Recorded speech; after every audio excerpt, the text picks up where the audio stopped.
and welcome to today's easy tutorial. We are going to be making super easy placemats, and don't get scared. I know what you're thinking. You're seeing a border around this placemat. We aren't actually adding binding, so there's nothing to be scared of. We are going to be doing the cheaters version. Oh, and quick note, you need to pre-wash your fabric because these are placemats and they are going to go through that washer and dryer often. So just have that fabric pre-washed before you make this project in particular. You do not have to pre-wash your batting. All right, now we can get started. You will need around 1 yard of 2 different coordinating fabrics. One fabric will be for the back and one fabric will be for the front. For your back piece of fabric, cut out 4 rectangles at 20 inches by 15 inches. And for the front fabric, you will cut out 4 rectangles at 18 inches by 13 inches. You will also need to cut out 4 rectangles from your batting. Cut these at 18 inches by 13 inches. As far as batting goes, I'm not going to give you an exact amount that you should buy because for myself, I just ended up using scraps of batting. I find batting comes in such large chunks that this is the perfect project to use up those smaller scraps. And even if you have extra small scraps, what you can do is a method called Franken batting. And I will link to a tutorial where I share how best you can connect old scraps of batting together to use in projects such as this.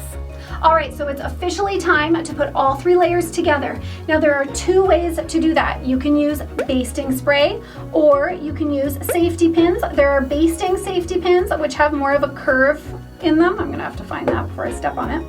They have a curve in them, and then the other kind are just your regular safety pins. You can use either. I will have links in the description down below to both options, as well as to a walking foot for your sewing machine, because that also helps pull all 3 layers through your sewing machine without shifting the fabric too much.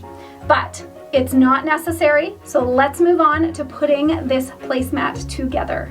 Now that you've decided what way you are going to baste all 3 layers together, what you'll do is you will take your larger rectangle, which is the back side of your fabric, and lay it right side down. Then center the batting on top of that, and then take your top layer right side up and lay it on top of the batting. To make sure that everything is centered, it's nice to use something like a measuring gauge or even just a simple ruler, and just measure and make sure that you have a full inch on all 4 sides. Then continue by basting all 3 layers together. For myself, I like to use the 505 spray, and when you use the 505 spray, you do have to remember to spray the back fabric, lay the batting on, and then spray the batting and lay the top layer on top of that. That way all 3 layers have been connected together. When you're using pins, it's really simple. Just pin all over the place, making sure that you're pinning all 3 layers together.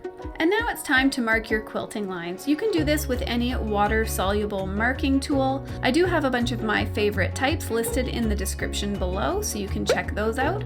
I'm going to be using yellow chalk for you today, just so that you can really see my lines, but I actually do not recommend using chalk as your marking line. Now for myself, my ruler is 6.5 inches wide, which is perfect. It allows me to mark 1 quilting line right in the center, and then I went 2 inches out from there to the right and to the left. Now before you bring this to your sewing machine to actually quilt on those lines, I need to remind you, we are doing a cheater's version of binding. That means that when you start your seam and when you stop your seam, you need to start on the edge of your center fabric and stop at the edge of your center fabric. Do not go past that edge because that outer border is your binding for later.